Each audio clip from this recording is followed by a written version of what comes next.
The first rule in grip sport is you tell everyone about grip sport.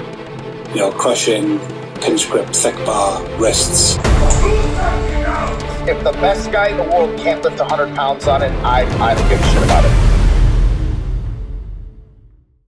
All right, everybody, welcome back to another episode of The Grip Show. And we've just recapped the Greenville Grab and Dubs Grip Classic 2. Those were both competitions that were in their second year. So they both returned for a second year. And Ronnie, for you, this is StrongHold 4. Now, I don't know exactly how many you've done total or what, I don't know if there's an extra one. I assume it's just the fourth one, and I think you skipped a year at some point. Okay. But yeah, so this will be the fourth StrongHold, and I think the second one that we've covered on the show. I think I missed you on StrongHold 3, but I think we did do StrongHold 2. So good to have you back and covering these events here for StrongHold 4. And also, once again, just every other episode, Jaland Worley is with us. He actually flew out to Maine from Colorado and competed in StrongHold 4. So, well, not just competed, also won. But like I said, we'll break all that down. So, welcome to the show, guys. And Ronnie, I mean, you've been doing this for several years now, and I'm sure, like everybody else, improving upon the contest each year as it goes. What were your thoughts kind of setting up for this year's StrongHold 4? So it actually took a couple of different directions. I was going to kind of carry on as I normally do, try to get some local people and a few other heavy hitters to come in. And then the whole regionals piece kind of came up, and I was looking to talk to different people to get some guidance. Should I switch the format up? Should I try to, apply for that? And it actually took a few different directions. I was like, well, maybe I'll jump on the King Kong thing and host a venue, doing that. It ended up where I ended up kind of keeping the StrongHold name, continuing to do, my own venue. But the other thing that really appealed to me is to offer, to have an opportunity for the athletes to get an elite total. So the chasing elite. And that was really appealing to me. I didn't have to change anything up in the contest aside from having specific lifts, which I like because they're more kind of old school lifts. Yeah. And I think going forward, my contest will continue to be an old school vibe. So there's always a medley. But I really like the idea of that. So, and I was hoping that would actually attract different people in the area. Some competitors that I had competed in my meet in the past, competed again this year. There was a few like Tim, Vinny, and Tony that were supposed to come up, and there was just logistic, issues on their end. So unfortunately, they weren't able to make it. 6 guys from Canada were supposed to come down that did the comp last year. Apparently, there's some border crossing issues. So Sebastian, which we will get to, did end up coming down, and I competed with him at a Canadian contest earlier in the year. And it was pretty exciting to watch him. And then Jaland was, gracious enough to come all the way out here in the middle of nowhere to compete. And it was wonderful meeting him, getting to know him a little bit. And we can chat more about that. But that's kind of where that direction went. I really liked the idea of offering people the opportunity to get an elite total. And I've talked with several different people about that, what that looks like, Ben, a couple of other guys. So the one thing I love about this community is I always get really good guidance. Any questions that I have, everybody answers. So, yeah. Okay. And Jaland, for you, looking at this event lineup, was the elite total kind of, there was the worldwide grip battle earlier in the year. Granted, somebody can qualify for an elite total in grip sport, in one single venue, or it could be throughout the course of a year. So you don't have to have all the events ran in one day. But was having all those events basically lined up in one day, kind of knocking it out in one go. Was that kind of the one of the things that appealed to you and got you out there? Kind of like Ronnie was saying. Yeah, for sure. I had wanted to go out there last year. I've always wanted to visit Maine and that part of the country. So, being really immersed in the sport last year, like I did, trying to travel and meet a lot of people, this was a really attractive one. But last year, I just couldn't make it. It just didn't work out. So, this year, I really wanted to do that so I could follow through on my commitment I made last year to show up out there and compete. And then when I saw the lineup, it's like it was really attractive to try to get that total in one day. Um, we'll talk more about that in a minute, but yeah, that was a very important factor for me to be able to do that all in one day. It's cool that you can do it throughout the course of the year, and I don't think there's anything wrong with that. But I think just my mindset, being more of a purist, hardcore about things, doing it in one day is my style, So Yeah. Okay. I did my best, but like I said, we'll talk about that. Sure. Yeah. Right. Okay. So, Ronnie, you guys use the same venue from what I remember as before, right? Yeah, correct. And I feel like that's an awesome venue and setup. If anybody wants to see pictures of that, you could check it out online where you've already kind of posted stuff, or it should be in the thumbnail, at least, with the group photo of everybody once I put that stuff up and this comes out. But yeah, I like how you have all the mats set up kind of in the gymnasium. I like kind of how the seating is, the banners behind it. It's just always been a cool look. I think, yeah, from the second StrongHold that we covered, I liked that. And I like that you kind of kept it that way. And, except now I feel like there's also been more stuff added to it. Like, you can see the bells and blobs that are just kind of slowly, the collection gets bigger and bigger, and there's more stuff in the photo, or there's more stuff for medleys. But yeah, we kind of discussed, that, there's an axle involved, 20 millimeter grippers, the Euro, and then that would be what would be required for an elite total, whether it's single hand or two hand in this case. I mean, grippers Right. are single hand, and then obviously for the heavier lifts, it's going to be a two hand axle and two hand Saxon. Or sorry, whoa, Euro. Yeah. Sorry, Yeah, sorry. yeah. Whoa. Oh God, I'm gonna lose all my credentials and get fired. Oh shit. I don't know what I'm talking about, guys. I'm sorry. The teleprompter's all messed up here, and I'm just overwhelmed. Anyway, so no, one or two hand Euro, but yes, two hand Euro is what they contested. So we know what the events are, or if anybody didn't, that's what they are. And you guys, I assume probably started off with the grippers, right? Correct. And that was the first thing. How did that kind of go? And how was your initial feeling with the turnout? And how was it kind of getting things kicked off with grippers? Yeah, if I can kind of speak to that first. One of the things that I do is I just get a couple of tables, really long tables, and I set them all up in a line. It's kind of visually a little more appealing. It's easier to sort of follow. People aren't kind of chasing tags. And it's easier for me to kind of just go right down the line with somebody. So this year I did have a host judge.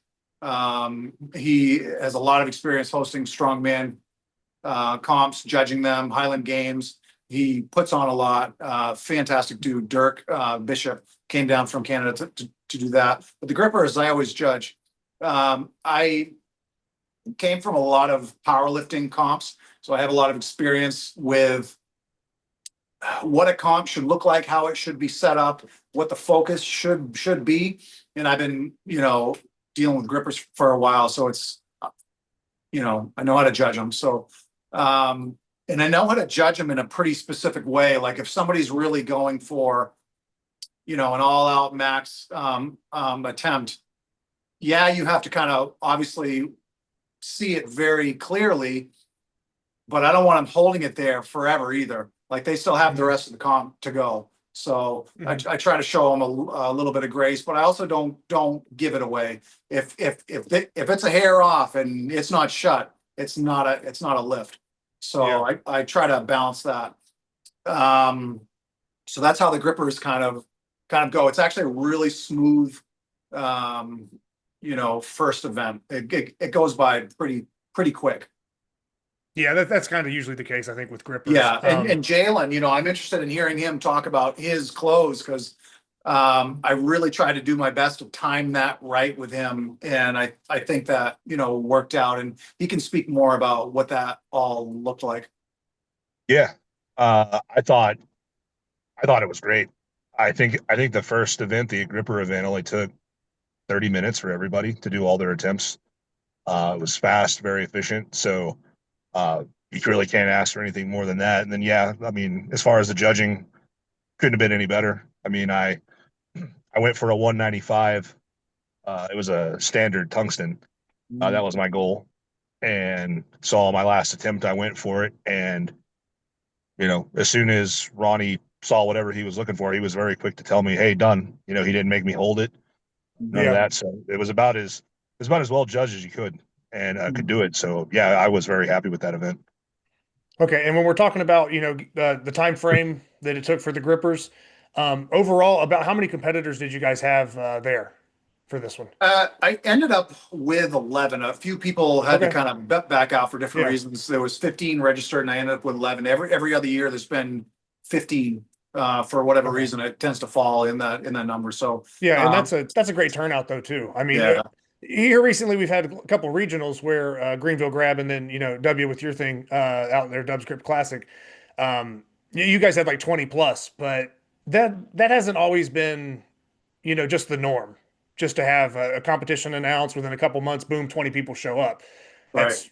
It's not a easy thing to do. It does happen, and people have pulled it off. But Yeah, it's a lot of depending work. on the timing and area, I mean, yeah, you could go from 13 to 20 people, boom, just off of picking a different weekend. So, yeah, I was just curious. But yeah, honestly, for me, I kind of believe that I mean, even if there was 5 people, it's still worth it, right? But Definitely. if you have double digit people showing up, and it's also a mix of return lifters and people that are doing it, and like you said, this is your fourth time running this competition up there, and yeah, some years maybe a little down, maybe up, but the other thing I would say too is, despite maybe having some of those people back out, for the 11 that you did get to show up, it might have been one of the strongest fields out of the 4 you've ran.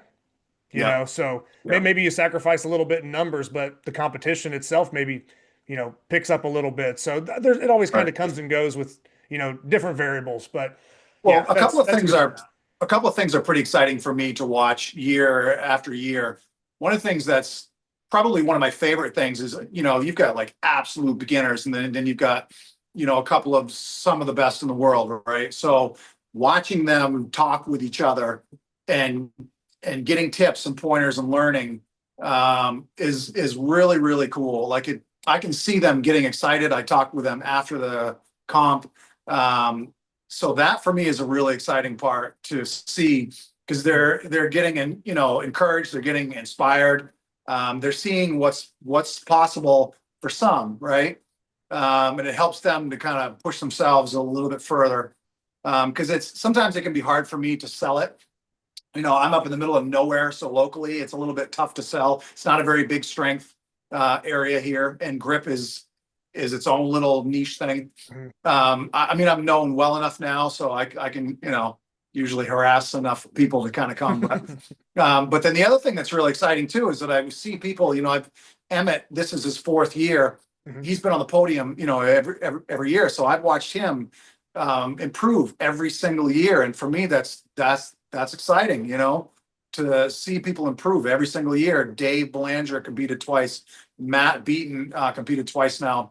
They've both improved, Quick little side story. Dave Belanger came over here to train one day, and he was brand new to grip, and he saw the blobs, and I happened to have a 105. I don't know if it was first or second gen, but and I was like, if you can lift it, I got a hair across my ass, and I was like, if you can lift it, you can have it.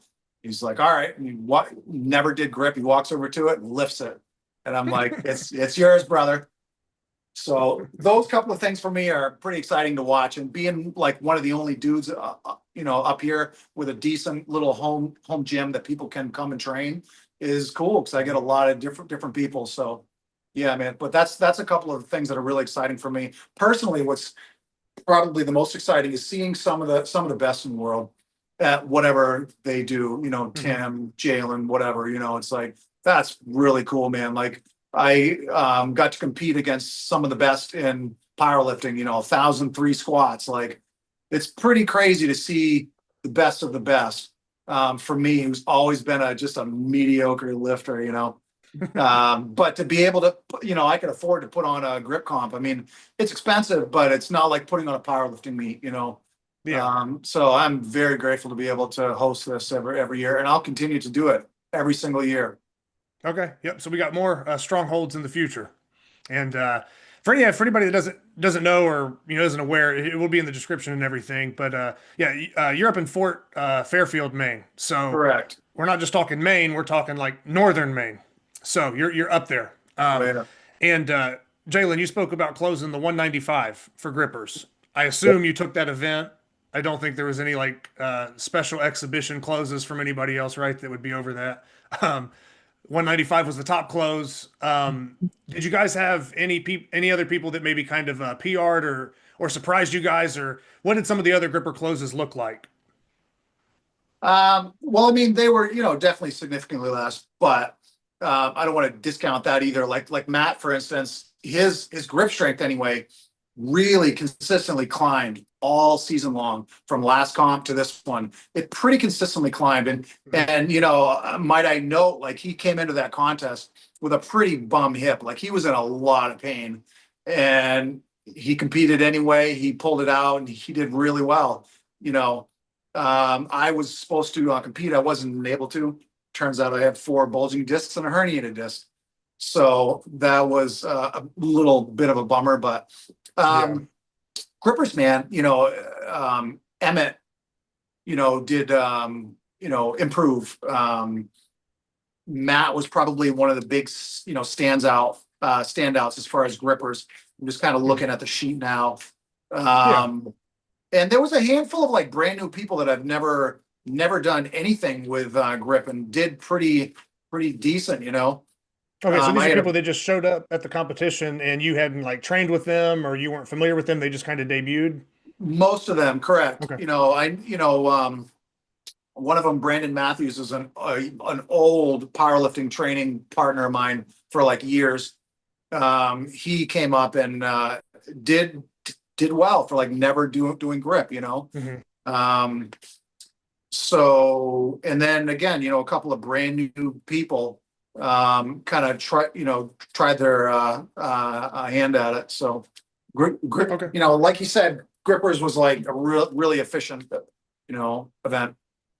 And then just kind of moving on from that, what order did you run everything? Were you doing the pinch or was it axle first? Sure. So I did Pinch? grippers, axle, Euro, Litte Bighorn, medley. Okay. And Yeah, I talked with you about that, and I talked with a number of people, Jed, and man, you can really go either way with should you put the axle first or should you put the Euro first. And I ended up coming down to what takes the most out of your body as a whole. Okay. So yeah, axle was second. Okay. And then going into the axle, what was the action like with that? I guess as everybody's warming up. Yeah, Like any surprises, any just noteworthy lifts? Like I said, we don't have to read line by line, but just sure. Any moments that popped out a little bit or surprises. Yeah, I got a buddy that lives here locally, and he's competed at my contest in the past. Andy Anderson. He's an interesting cat. He's one of my favorite people on the planet, but he's an interesting cat. He doesn't really. I'm not certain if he realizes how strong he is. I've watched him front squat 350 pounds sandbags for a bag for like reps. Statically, he's very, very strong, massive forearms, and a pretty good grip. But he doesn't really know how to pick his attempts because he doesn't train grip. So the axle for him, the surprising part, he smoked him. I mean, even on his 4th, he looked like he could have done that sick in bed. So for him, it was a question of not knowing how to pick his attempts and perhaps not getting with enough people to talk about it, Yeah, because if you don't know exactly what you're kind of shooting for, or you haven't really tested to that level in training, yeah, you don't want to jump like, oh, let me take a 30-pound jump and then it doesn't leave the floor.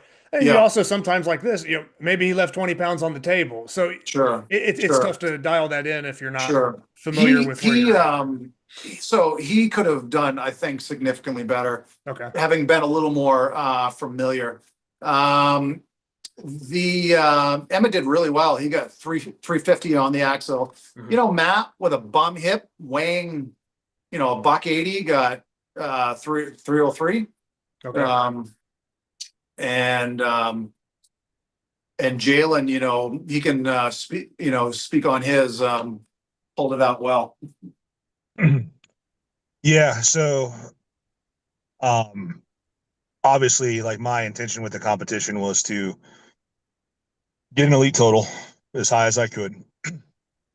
I'd never done the Euro before, so my strategy was close a 195 gripper, what you're doing training pretty regularly. Like, that's one that I know is pretty much good for me, and it went well. It wasn't too hard. Grippers didn't affect my axle at all. So I ended up with 425.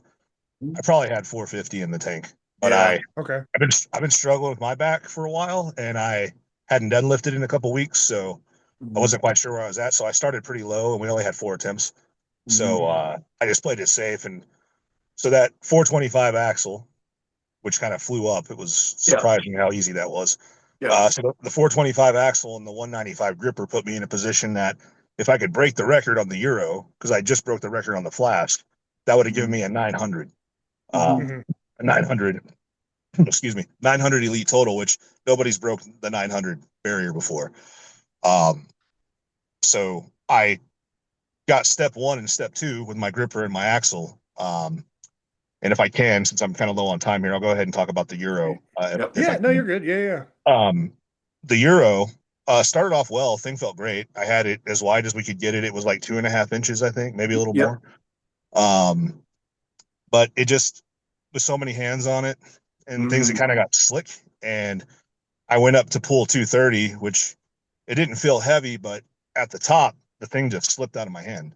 And it sliced me bad on the way down. And I tried to get another pull, but like, it just wouldn't work. And so I was pretty upset, but I also wasn't sure. Like, I didn't even realize I was cut until after I tried again. And when I noticed I was cut, I knew it was pretty bad. So I went outside to just kind of see how bad it was. And I'm sitting outside and I'm looking at my thumb and I'm just doing this. And there's a steady stream of blood just coming out of the tip of my thumb. So I had to like sit there and hold it for a while to get the bleeding to stop. And then I ended up eventually getting some super glue, put it back together. But it cost me an elite total, period. And I didn't even get a chance to like go for the big 900. So that was a little disappointing, but it is what it is. But I had a good time out there. It was nice to meet everybody. Like, everyone's so nice. Ronnie did such a great job putting this together. I implore everybody in the grip community, like, make it up to Maine next year for StrongHold 5. We need everybody up there. And that venue is just great. It's huge. There's so much room. And it's beautiful country. Like, there's really no better place to have a grip competition, in my opinion. So, but yeah, I mean, that was my experience there. Then there was Litte Bighorn, the medley left. I couldn't do much with my thumb, but I had a lot left in the tank, so I made sure to smoke the medley, and I put on a good show for everybody there, I feel like. So I'll let Ronnie talk more about that later. But But yeah, it was a great contest, and I'm sorry, guys, I got to dip. I'm running out of time here, but thanks for having me on. And I appreciate you, brother. Yeah, no worries. Thank you, Ronnie. It was a great event. And like I said, everybody, do what you can to make it out to StrongHold 5 next year. We need everybody out there. It's a great place to go. So okay, Jaland, one last thing. This will be like 3 seconds. What's up? Is there a conspiracy here that you got cut on the Euro and the trophy that you received for being the overall winner was the Euro? It's crossed my mind. Was this intentional? What's going on? I wasn't going to breach that subject on the grip show here and put Ronnie on the spot, but no. It was a fun coincidence. And it just like people were making comments like, hey, it's funny, you got a memento, the thing that, sliced your thumb off. But but I tell you, I wish I had the trophy here so I could show it on the call. Zach, I'll send you a picture so you can show it on the episode. Okay. Yeah. It's the coolest trophy I've ever seen. Like, I think Matt put it together, and I mean, the plates move. Like the thing's a little mini Euro. Like it's not Yeah. just a static trophy. Like it has collars and everything on it. Everything can Yeah. come off by one taking it apart. It's Okay. awesome. So That's cool, man. yeah, awesome. Yeah, I just Awesome had to throw that trophy. in there about the trophy. Yeah, that Yeah, was all, man. Like I said, don't want to hold you up, but no, that was yeah. that was funny. So yeah, anyway, Ronnie, thank you for having me out and being so accommodating. You're a great host, you're a great judge. You did an awesome job, man. Thank you. I really appreciate you. All right. Take it easy, guys. All right, Yes, yep, no sir. problem, man. We'll see you. Bye. All right. And So Matt put that trophy together. Like I want to kind of interject here for a second. Okay, Matt and Christy Russell did so much, like, you know, behind the scenes stuff to get all this stuff ready. I actually got pretty discouraged kind of in the middle of prepping for it this year because I've got some, you know, physical stuff going on with me at the moment. It seems like I can't catch a break, but you know, it's an orthopedic issue. It's not the heart, it's not the brain, so it'll pass. But yeah, they did a ton, you know, a ton. So one of the things that I try to do for the contest is make a bit of a statement. So when the athlete walks in, there's tables set up, there's chairs set up, there's a ton of swag bags set up. I mean, you know, me being, you know, OCD helps a little bit, but t-shirts are folded with their names on the back. The bags are on top. There's a bottle of water. The stuff in the bag I try to make usable. You know, a chalk, a setting card, whatever it is, right? So, you know, coffee cards, whatever. So I try to make the experience that when somebody walks in, they're glad that they made the trip. You know, they're glad that they paid the $40, whatever it is. You know what I mean? So that's a very important part to me. So Matt and Christy really helped out a lot with that. And I just want to give them kind of a, you know, a special shout out for that. So, and yeah, that trophy that Matt made, man, that was super dope. okay, yeah, I thought that was cool. And then one thing, real quick, and we can dive back into all that other stuff. Yeah. And yeah, I agree. I mean, we see from the pictures that have been posted online, just the display. I mean, the presentation matters. When you can tell that a promoter is, you know, putting in the effort or just taking that little, I don't know, just a couple extra steps. Doesn't take a whole lot, you know, to show the athletes that you care and that you're, you know, kind of present at the competition and you're not just throwing stuff together. So you've always done a great job with that. And yeah, I mean, just looking at the pictures and everything, you can just tell that it was, you know, organized and set up and that there was a lot of preparation that went into it. Oh, yeah. So one thing I was gonna mention also, I know we kind of skipped ahead there because I mean, we're kind of, you know, Jaland was limited on time, but another thing I wanted to mention was for let me double check it. Sebastian Pacey-Smith Yeah. being in the 83 kilo class. So I believe he weighed in, it says 181 pounds, and he pulled 370. Yeah.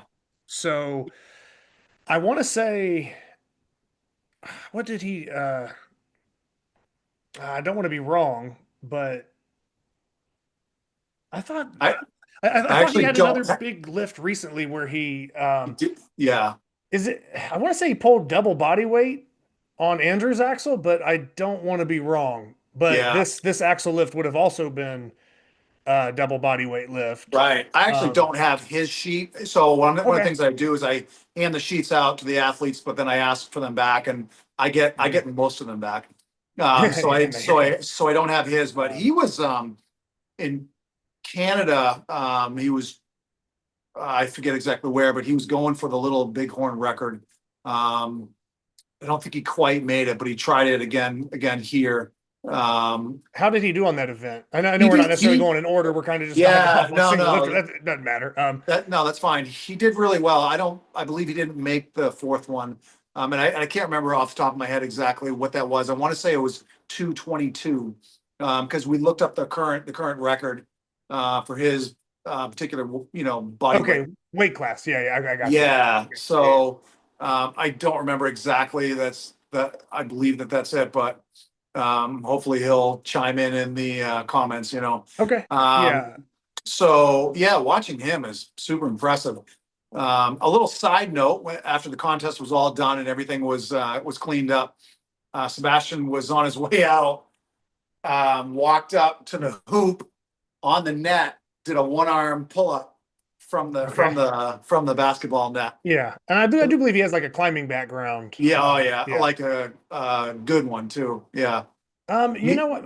Maybe I'm mistaken this because I don't know. Like I said, I don't know what his.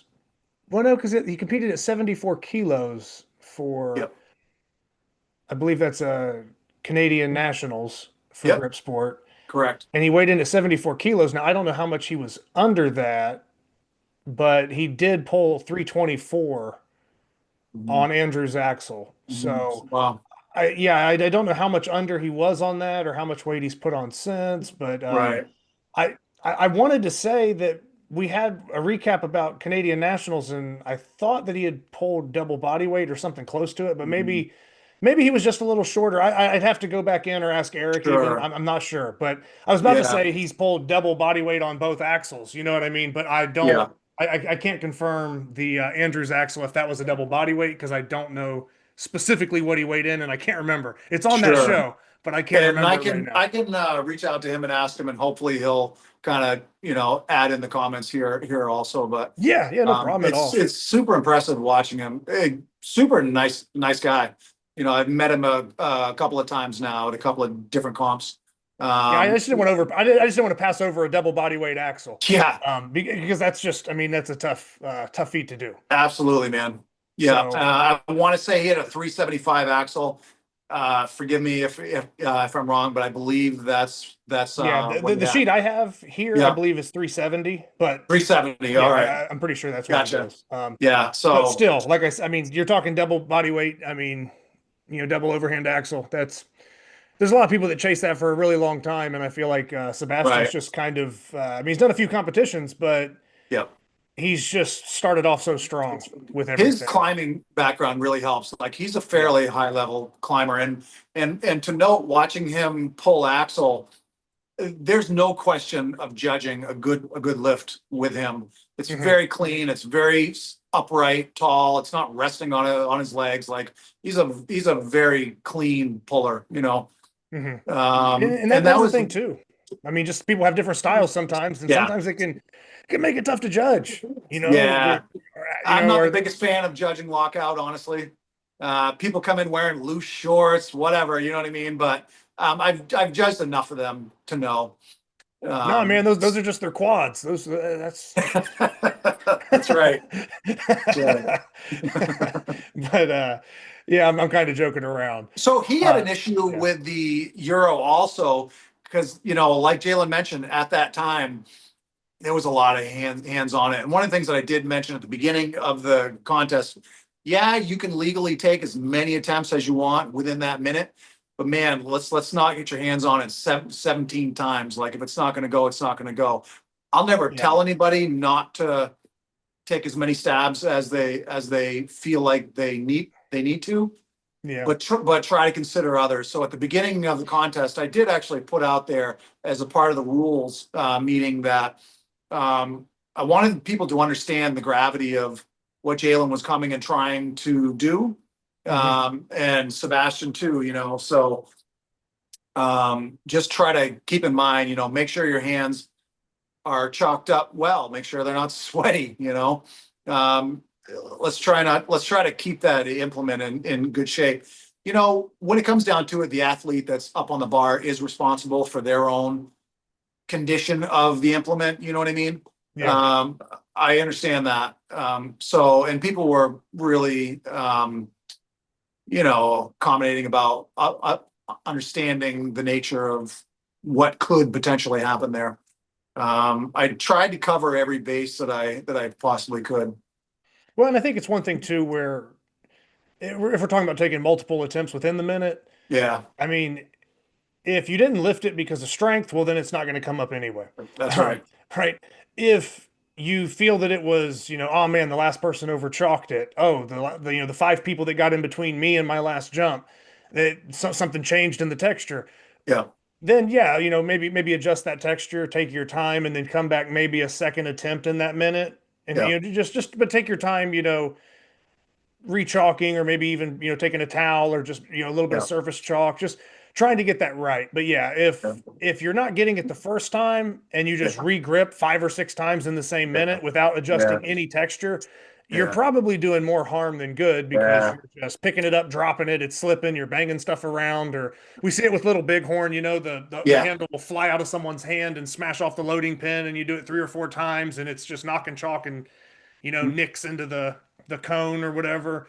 So well, what I really appreciate about having more experienced lifters there is we communicate a lot well. They ask me a lot of questions. Can I do this? Can I bring this? The communication is really good. Like, it's, you know, significantly better. It makes sense. You know, they're trying to break some records. So I really appreciate that. And, but yeah, so, Sebastian ended up doing pretty well. I don't, you know, he was definitely hoping to get that Euro record. But he's a bit of a force, man. You know, he is you said Sebastian was looking for the Euro record for like for his weight class. Yeah. I'm just trying to think about who, because I know Cody Burns was at a pretty lightweight, but he might have been like 93 when he set the record. I forget what he weighed, but I want to say Cody still currently has it as like 274, I think. Yeah, the record's like 274, but I wasn't sure what weight he was at, because I think, like I spoke about with one of the most recent episodes, you know, you could weigh in at 206, be 1 pound off the 93 kilo class, and then, oh, he's a 105, but you're really like, not, you know? I want to say that Cody generally had done like 83 and 93 kilo classes. But I want to say a few times he might, when he was a little heavier, he might have fallen just slightly above 93 and appeared to be in the 105. I mean, you're in the 105, but I'm saying appearing maybe bigger than what his body weight really is. So yeah, and that would just be one hand pinch. I'm sorry, I'm just kind of looking it up while I mess with this here. I just wanted to see what the weight was that he set that at. I do know it is 274.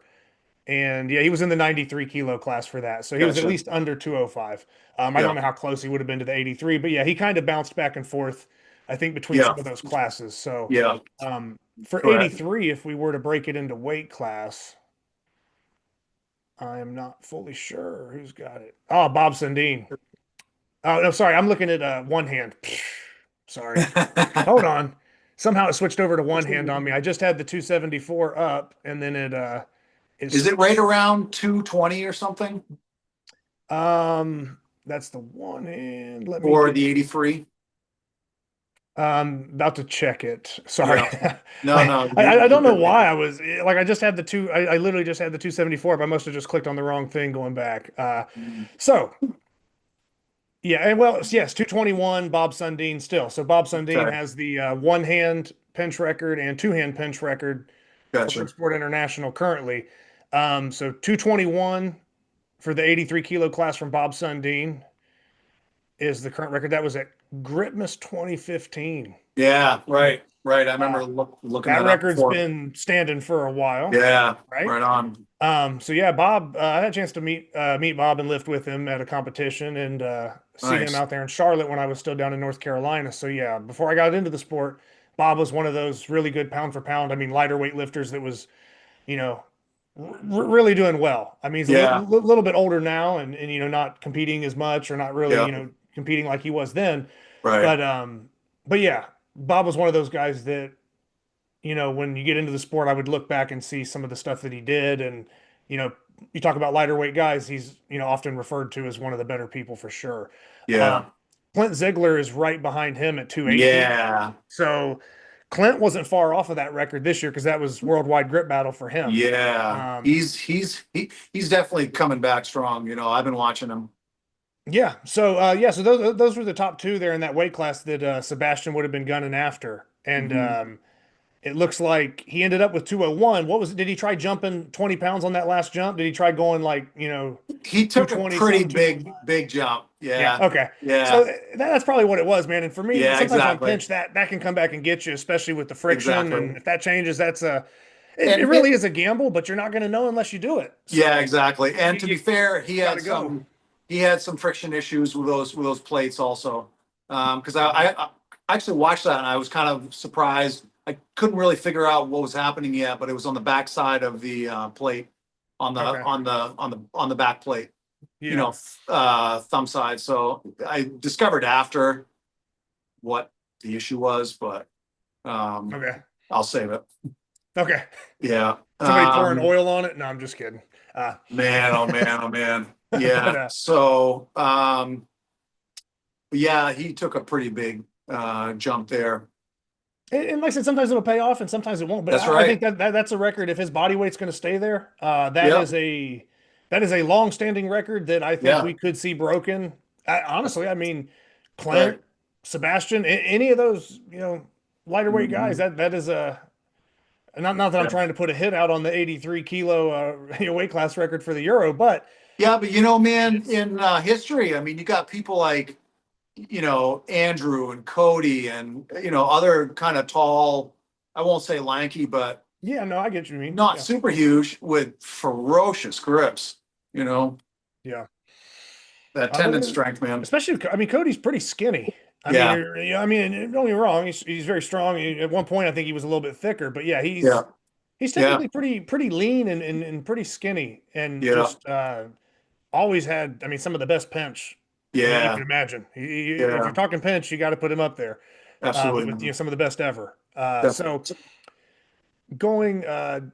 We kind of talked about the Euro. I think what was loaded was like 230 for Jaland when he got cut. I'm going off what he had told me back then. What happened. Yeah, correct. Absolutely correct. Yep. So I think as far as what was on the board after that 200, it seems like I don't know if anybody surpassed that. No. Jaland no. would have, but with the Yeah. thumb getting cut and then not taking any other attempts. Yeah. The Everything kind of died off around 200, and with that, Sebastian's big jump and then Jalen's next jump being the one that cut him. Yeah, as far as the Euro goes, Dave Belanger got 178, Matt Beaton got 175, and Emitt got 150 on the Euro. Okay. I mean, yeah, exactly. So yeah, okay. those are kind of where those numbers fell for that. Yeah. So you have some people that are not far off of 200. Yeah. There. Yeah. And like I said, we could kind of go into Little Bighorn if you want. Yeah. No, it looks like Jaland had the top lift there Yeah, correct. as well with 200. I don't know if he was using his offhand or which hand is better on Little Bighorn for him. Was it his cut hand and he was using his offhand, so to speak? Or, was he just not feeling it, or did he pull whatever he pulled without, you didn't want to bleed all over? Yeah, I don't know. But yeah, he ended up with 200 on that. Yeah. We had, I believe, Sebastian Pacey-Smith taking second on that event at 190. Correct. And then A couple both of 180s. Some close competition there. I see 3 180s here. Yeah, exactly. So yeah, man. That'd be Emitt, Matt, and Dave. Correct. All tying at 180 on that, which, like you mentioned, kind of for some of the maybe limited experience on certain things or just the conditions. There's a lot of potential in the group. One of the things I can say about Matt, he's a real student of the sport. That dude is inquisitive, man.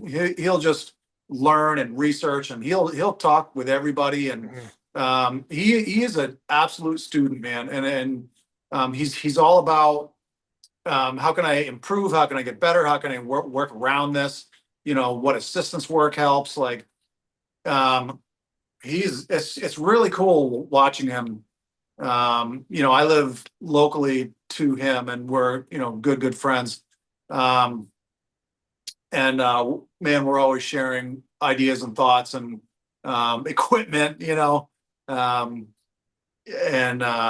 so watching him just be a student of the sport is a really, really cool, and the other thing too, again, having people come in, brand new, whether they have a decent base of strength or not, just kind of seeing where they stand, and again, what's inspiring for them is watching other people.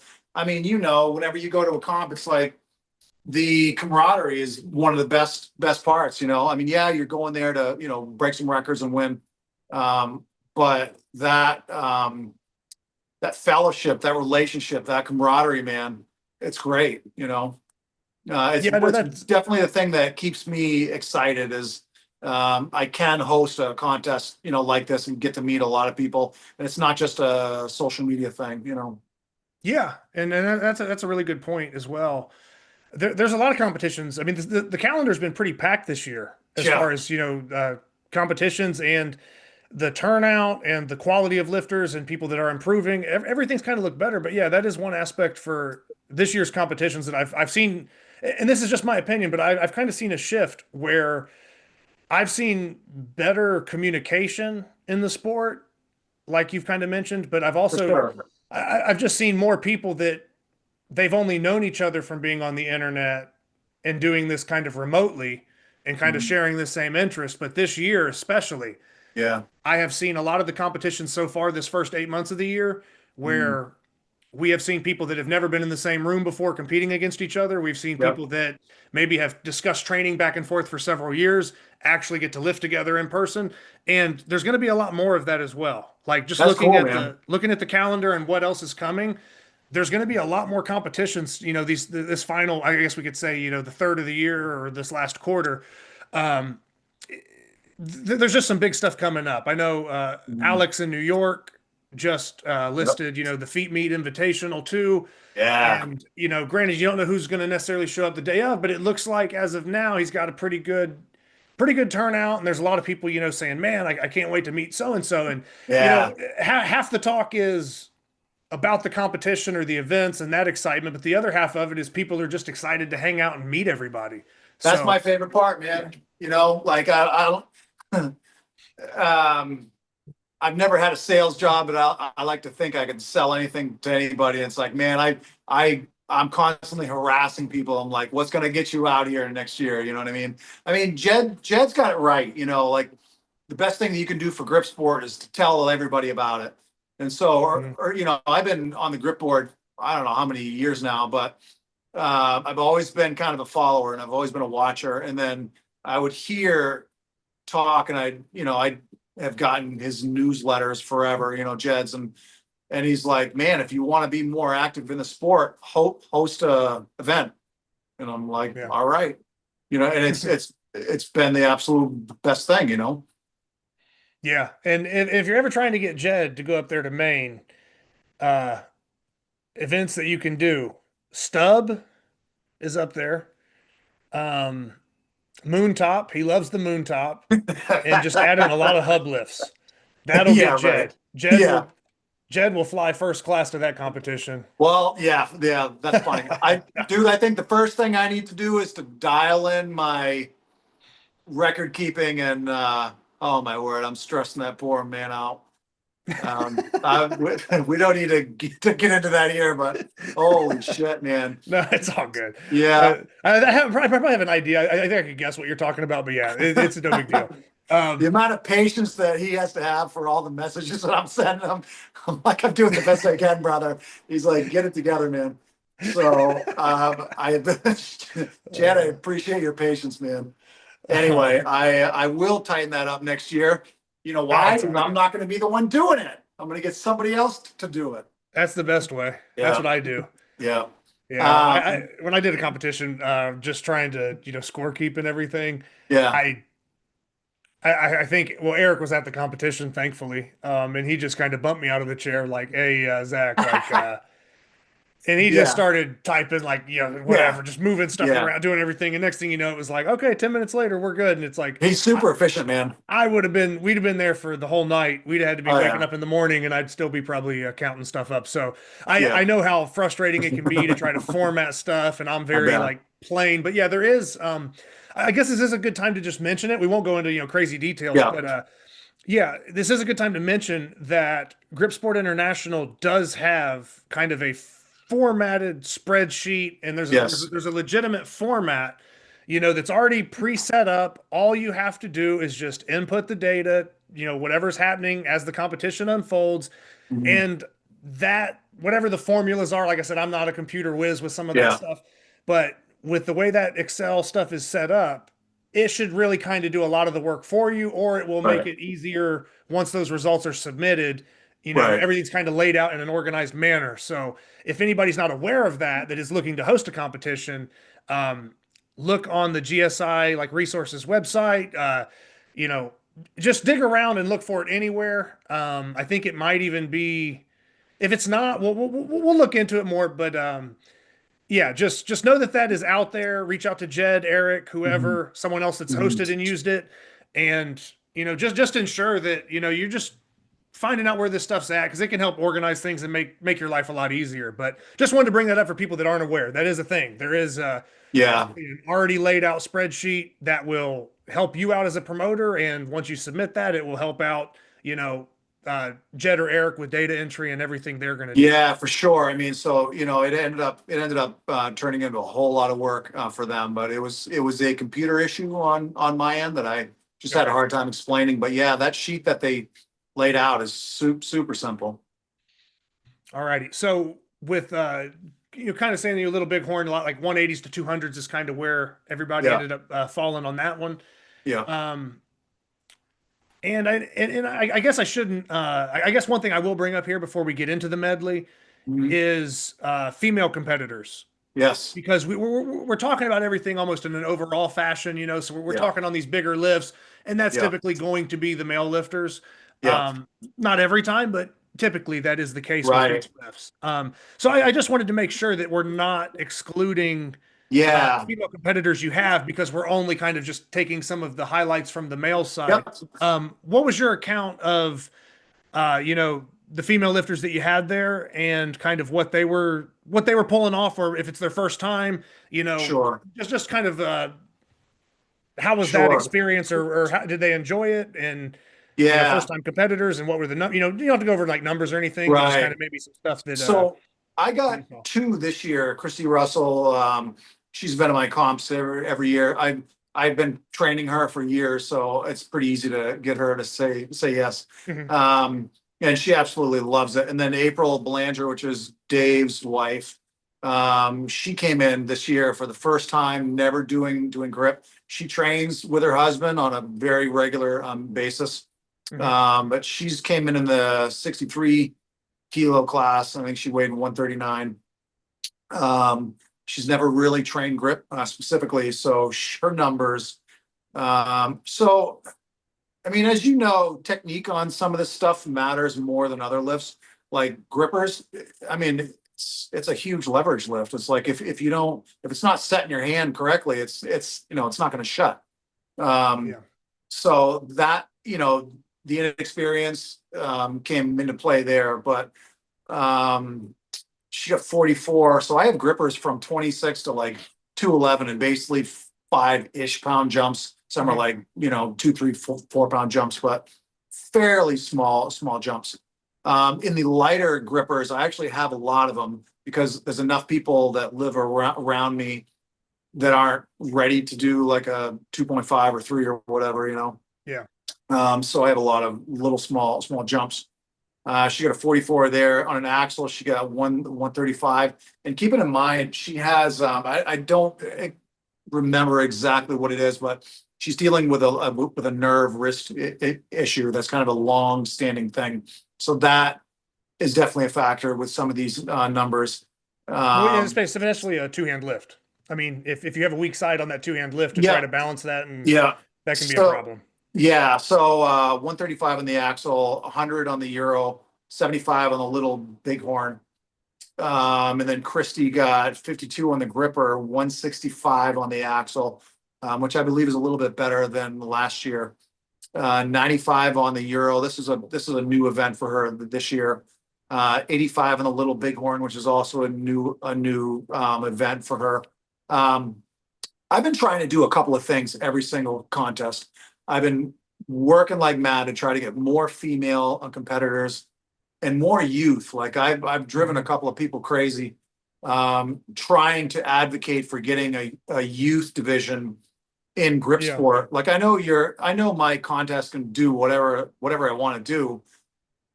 However, I'm trying to bring some kind of further incentive. Like, you know, I volunteer as a strength coach at my local high school. So I train a bunch of kids, and I'm trying to entice different people, younger people to come and train with me, lifting, grip, whatever it is. And I'd really love to kind of put an extra plug and be like, man, let's get an actual youth class, because I have a kid that I train.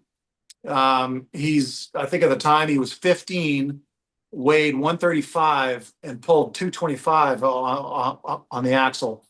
And he just deadlifted 485 at 135 pounds. Like, he pulled 485. The kid's tiny.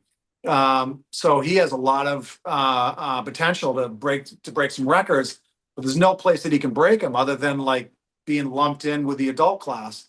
Yeah. And I don't know. Like every other sport on the planet has a youth division. Like, let's make one happen for grip. And that's my little plug. But for women, I'm always trying to get more women, because locally there's some fairly strong women, around here. There's a lady that I know. She's at least a 405 deadlifter. She was asking me a lot of questions, and I'm like, you got to enter, man. So she's got a pretty decent grip, and there's a couple of other ladies that I'm trying to get in. So I'm trying like heck to get more female and more youth, and more heavy hitters. So it's just a bigger contest, so everybody gets, inspired a little bit more. I think so far it's been working great. I just think that with a little bit more time, I think we're going to see those numbers increase. I think it's possible. Give it another year or whatever time frame you plan on doing the fifth one. Yeah. I think there could be some really good ground kind of gained there. Yeah. Doing this show absolutely helps. The recap helps. Just trying to give people credit for what they're doing, or just a follow up to what they're doing, and put different information, because we've already talked about the spreadsheet, or maybe just little pieces. It'd be hard to watch certain episodes, and I'm not going to say everybody, because there's people that have been doing this 2 decades longer than me, or whatever, that I've had on the show, or even longer, longer than that. So I don't expect Jed to watch a recap like this and just walk away with, oh my God, like 10 light bulb moments. It's probably not going to happen. Yeah. But for, over 50% of these lifters being newer at your competition, or a lot of the people that have entered the sport, that's the same thing I've been doing with these recaps. Is every time we do a recap, I'm hearing how many new lifters are showing up, or this was their first time. And that's a repeated theme. So when we're hearing that, they definitely could benefit, even if it has nothing to do with their competition. It was a different competition. It's a random episode, something they've never touched. There's still pieces in there from me, the guest, whoever else we're speaking about, that you can take things from and learn a lot. Definitely. Whether that, and I don't want to, whether it be rules, strategies, technique, just selecting jumps. Just anything. There's a lot of stuff that gets talked about on the show. Yeah. Yes, we are breaking down this competition, but other little things kind of pop up that, on the surface, we're just kind of recapping the competition. But for newer people, there's a lot of information that is documented. And if you watch something for, 10, 15 minutes and you don't enjoy it, boom. Okay. There's 150 other videos that you can bounce around to. There's something out there though, that you're going to pick up. So I've been that way, where I'm always trying to kind of, listen for those couple things that most everybody else is missing, or they're not really tuning into. Well, the GSI leaderboard is cool, because like people can go on there anywhere in the world, any weight class, male, female, whatever, and see where they stand. It's just a great resource to have. And for some of these newer people that I get every year, that's what actually draws them in. So I'll share them a link to that, GSI leaderboard, and they can kind of see, well, I could potentially be in the mix here or something, you know what I mean? Yeah. So, well, like you mentioned, just even if it's weight class or whatever you have to do, you're climbing the ladder and you have something to aim for. Yeah. And just based off the stat sheet. Yep. I know that, do you remember how many medley items you had total? Yeah, what that scoring process was 20. like? Okay. Yep. And what would have scored what was like a perfect score on the medley? So technically, generally for the medley, I do everything a point. This year Okay. I didn't. So for instance, if there was something that was legitimately tough for everybody, like one item, I gave it 5 points. So for instance, Matt brought his anvil in. If you lift that by the horn, you get a point. If you double hand lift it by the face, you get a point. If you single hand lift it by the face, you get 10. So there was 2 items that I did that with. One was a pair of 35-pound plates, and the other one was the anvil. The only exception being the 178-inch that I have, you get 10. Okay. But generally, every year it's a point for whatever it is. I did change the weights for April and Christy, so they went first. I made the weights, kind of a mid-level challenge for them, so they would get some, they wouldn't get others, Mhm. and then I bumped up the weights for everybody else. A medley for me, it's an old school event. It's fun. It's exciting for people to watch. I want it to be a little more of a foot race. So it's a 2-minute medley, and generally I have around 20 items, so somewhere in there. But this year was a little bit different. And rather than so many loading pin top type lifts, there was a lot more blobs. There was a lot more thick bar, inch bell type stuff. There was a lot more plate pinching, an actual hub rather than a hub.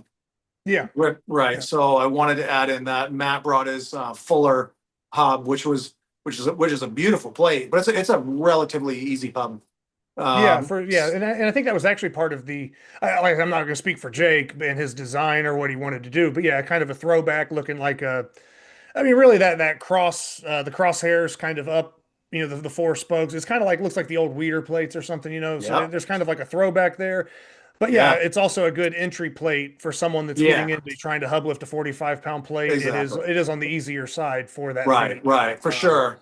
So so that was brought in on purpose so that the majority of the lineup could get it. But I wanted it to be more actual implements, blobs, inches, that sort of stuff. Matt's starting to acquire a pretty good collection of inches and blobs, different sizes. I'm finally starting to get some in now. So that was really exciting to watch people do. I didn't want to drag it on. I did it 3 minutes the first time I did it. That was a little bit long. It was a minute and a half in Canada last year, which, so I wanted to meet it right in the middle. So the 2 minutes actually worked out great. Okay.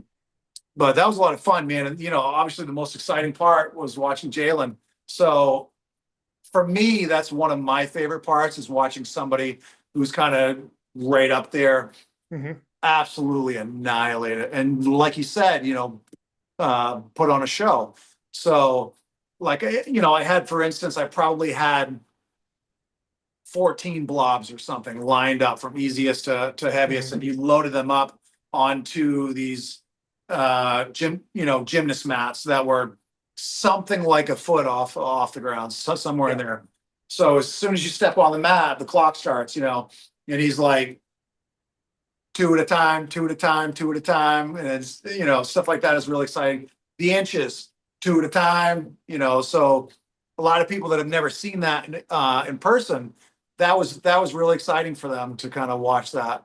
So I'm extremely grateful for people like him that come all the way out here and do that, because it's more than just about them. It really inspires others to go further, to be like, man, I wonder if I can get better, So for me, that's probably my favorite part, is when somebody like him comes out, or Tim or Vinny, or, any of those cats, other people can see that, and it really does, and inspire them. So real quick, I'm kind of analyzing the sheet here from this Yeah. medley. Obviously, Jaland had the highest score. Yep. and took off with that. Now, I know we talked about some items having, multiple things or slightly different points added in. Yeah. So I'm not going to like get too particular on that right now, Yep. but with, I do believe that overall, right? Let me see. So Sebastian he scored 21 on that, Yep. and he was second place overall, I believe. Correct. You correct me if I'm wrong on any of the things I'm saying here. So he was Yep. second place with a 21, which was the second highest score. Yep. There was also another 21, so someone tied Sebastian, and that was Dave, I believe, if I'm going off of this correctly. So Dave had 21 on the medley as well. Yeah, he smoked it. So that's a really good performance. I mean, we Yeah. talked about how strong Sebastian is and the stuff that he's been doing. So for a medley, which really tests well-rounded strength and just kind of, everything, that's a good performance. It's standing out to me. And then I see Emitt here also, who I believe has won this competition in the past. I think he won the second one. Correct. Because I think that was the one we covered, and I believe he took the overall for that. But he had a 20. So for those three people, you had two people with a tie at 21, and then 20 points right behind that. And depending on some of those lifts, like you said, for the medley, had they, someone lifted the inch and got 10 points, I don't know that it would have necessarily shook up the standings, but if someone didn't lift it and someone else did, that might be, kind of I don't say like a 20-point shift. Right. So a quick correction. Emitt took the first contest. Vinny took the second. Okay. No, I had Vinny on the show. Yeah. So Vinny was with us when we did the recap. So Yep. maybe that's what we had mentioned that that Vinny took it because he was at a lighter weight, and I believe it was and his gripper was like like 160s, I think. But he hit a maybe higher. 170. Okay. So I knew it was up there, probably close to like a 3.5 or something. But or it could have been a 3.5. I mean, depending on what it's rated, I don't know. Yeah. But Dave's got huge hands. I don't know. That helps. Like I said, especially what starting size they are, but thick bar stuff, pinch. I mean, his hands are huge, but he's already pretty strong. But his grip is.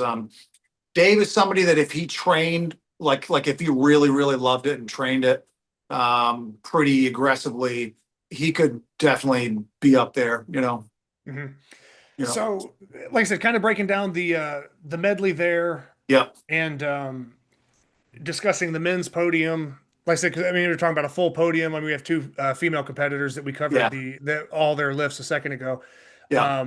For the overall male podium, that would shape up to be Jaland in first, taking the overall, Sebastian Pacey-Smith taking second, and then Emitt taking third, correct? Correct. Okay. Like I said, I just wanted to kind of clarify that and kind of just, talk a little bit about those medley scores being close between some of those people right there at the podium. Yeah. And Emitt took podium, all 4 years. Yeah. So that's awesome. Yeah. And that's a good accomplishment. And for you, I know you said you're going to do another one. Yeah. I'm not going to ask you to like name events or get specific. And you kind of mentioned your format or other things. Do you think you'll stick to something similar with the elite total being a thing, and then maybe just kind of rotate the fourth or the medleys, so the fourth lift and the medleys, or how would you maybe approach that? So one of the things I've learned in business is two things, and they're polar opposites: stay consistent and change with the times if it's necessary. And those are completely opposite things.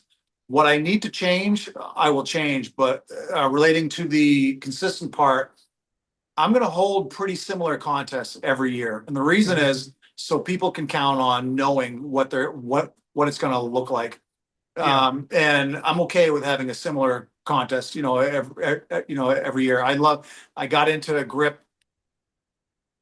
I started out as a really novice rock climber, got into powerlifting for a bunch of years, but always kind of really enjoyed grip. So I've been following it for a really long time, and I love the older stuff. I think I even still have, some of Jed's like very first, DVDs or whatever. So I really love the old school stuff, and medley is a part of that. I will always have a medley. grippers will always be first. And then I am going to keep it pretty traditional, whether it's, you know, an axle every year, or whether I switch the Euro to the flask, or I switch it to whatever. It'll always be a 2-hand thick bar. It'll always be a 2-hand pinch, and it'll always be some sort of random 1-hand thing. Okay. Whether it's, Yeah. you know, finish ball or whatever it is. I will never do a double inch key pinch again. That's a terrible lift. I hate that lift. You know, some people love it. Is that you hate it from a lifter's perspective, or just a promoter, or both? No. It's a pain in the ass, man. It's like, you know, I want to say, what is it on the beginning of your show? Oh man, we talked about it in one of the last recaps too. I was joking saying that, you know, Jaland and those guys putting up like 130s and 140s. Adams over 100, has kind of a good point. He's like, if you can't lift 100 pounds on it, who the hell cares? That's not entirely true, but I'm kind of in the same vein. It's like, yeah, if somebody's gonna PR like 65 pounds on a lift, like I don't really care about, you know, about that. I want at least 100 pounds or more. So, but it'll always be, you know, 2-hand thick bar, something, two-hand pinch, and some kind of random 1-hand lift, and a medley. But I do really love that chasing elite total option. So I'm gonna kind of be known as the consistent dude. You know? and there's no problem with that at all, because if other people change their event lineups depending on the year or how consistent some of these other competitions now that are, you know, like bouncing back, like you said, you're on your 4th one for StrongHold specifically. And sometimes people have promoted other events that weren't the same title or whatever. So you're on the 4th StrongHold, or it's completed now, moving into the 5th. And then some of these other people have, you know, a couple annual competitions that have picked up. Yeah. With those things rotating and kind of coming back, and the regionals and other things picking up, there should be enough opportunities that, you know, we don't go 3 years and a certain thing on the list doesn't get contested. You know, exactly. Like we don't need could happen 5 contests a year doing the axle or whatever, you know? Yeah. So but I think it's also good that if somebody is kind of going to be consistent and kind of stick to a certain format, at least people kind of know, hey, this is about the time of year. This is what those events are. So before anything gets going, you already know kind of, you know, roughly if you have a goal, or you're trying to get something on the board, or you want to go to a certain place, you know, with this stuff being a little bit more consistent, you can kind of plan ahead or train accordingly, or attend, you know, hey, if I'm only going to travel 4 times this year. Okay, well, what are the biggest goals to you? If one of them is getting an elite total, or if maybe it's beating a 20-millimeter gripper for your weight class, that could be, you know, we don't know. Everybody has different goals or certain lifts they're good at and what they're focused on. I also want to have it in the middle of the 2 bigger ones, like Nationals and King Kong. Like, I don't want to have it too close to one of those, you know? So Maine in August is pretty nice. It's generally not really hot way up here like it is in other parts of the country, you know? So it's kind of a nice spot, right in the middle of those 2 larger comps. You know, the last thing I want to be doing is putting on a competition where I'm trying to pull people away from bigger ones, you know? So I want to not step on anybody's toes either, you know? Yeah, no, I think it's a good format, and like I said, it's working so far. So, I look forward to StrongHold 5. I know we've spoke the last probably 2, 3, and 4, and I've entertained getting up there.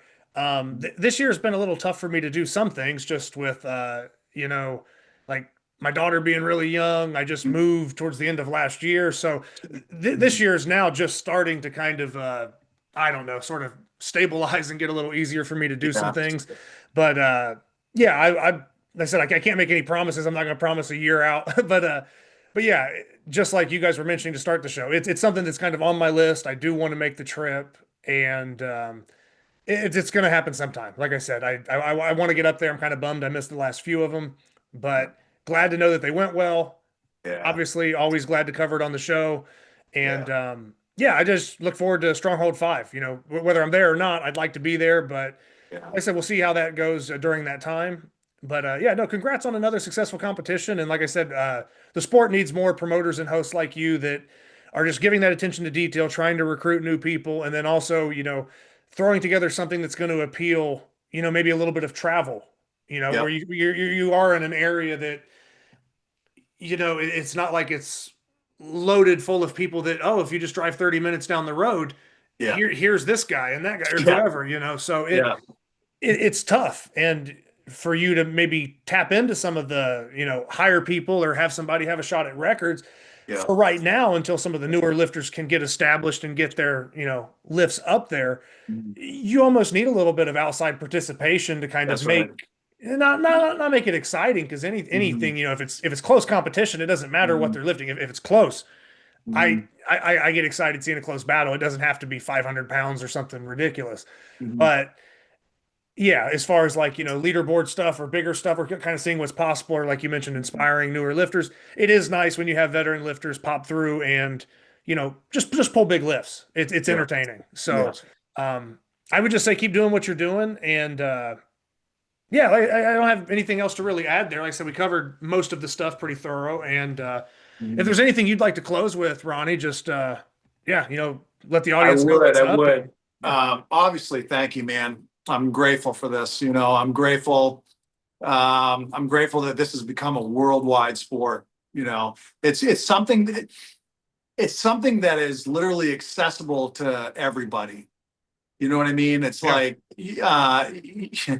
it's so, and being a washed up meathead in my 50s, like it's still accessible to me, Yeah. So I'm grateful that this sport has grown, how it's grown, and that everybody that kind of came up through is helping it to grow. I'm grateful for this venue that you're hosting, and I got to say, for me to kind of close it out, my favorite part of all of this, man, and this is me, as a person, but my absolute favorite part is when your elbows deep in the middle of it, right in the middle of the comp, and you're just sort of standing back, kind of scanning, watching everybody. You're watching the competitor on the platform lift. You're watching the other athletes talk with each other. You're watching the spectators that came, to spend their day watching, the people judging, people eating, people coming in and out, kids kind of playing. That's my favorite part, is sitting back and watching it all happen, Yeah. knowing that I was able to be a part of that. I host a big barbecue party every year, and it's a shitload of work. But my favorite part is watching everybody enjoy themselves and meet new people and just have an enjoyable time. It's my absolute favorite part. And if that means, that I got to get stressed out a little bit to make sure that like every little detail is covered, whatever, man. Because me, it's just a means to an end, and I learn something every single year, and I hope I don't get fired from the sport. So. Well, I called the Euro a Saxon earlier, so you're safe for now. I had the biggest mistake of the episode, or the biggest violation. So yeah, how disrespectful. I appreciate you, the Zach. Euro. Yeah, and I will just say one last thing, where you're talking about kind of taking in the whole scene as everything's unfolding, is, if you didn't take the action to do what you're doing, that could just be an empty gymnasium that day. 100%. And obviously from the footage and everything else we're seeing, or, what we're covering right now, that wasn't the case, and it's due to your hard work. So once again, thanks, Ronnie, for doing the show. You'll be back on again, I'm sure. And, yeah, just keep doing what you're doing. But just want to point that out. I appreciate you, brother. Yep.